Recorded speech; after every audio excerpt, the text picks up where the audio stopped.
X khan message ron thon chakha soi dan chan ngai lu tuk cheni ome engtin nge reply do na ka phone lo ena lo a iwa sak thelo ve notification na ron ri a phone a eng renga phone sang thal song ni da boka min chang ro engtin nge X reply don ka chang do lo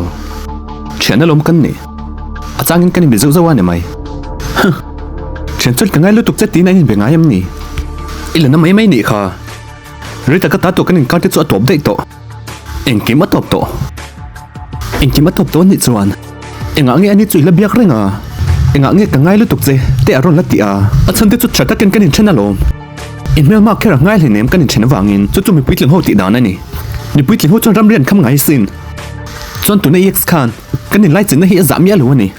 chon ti za om lo tu chu nang ma in ni boken ka shia min biak lo tu chen ten nge ka control the nga ama phone ania a biak lo che control the lo ni po in a number chui block the ya ama chui chang lo the ya chu ba ka kan in lai chin na pui shil the reng lo ma seng mai te le ne ani chuan ama ne na in mel mak to nin du amo chu po chu nang ma wang lekin he kan in lai chin na hian ram ri kham la ka du ani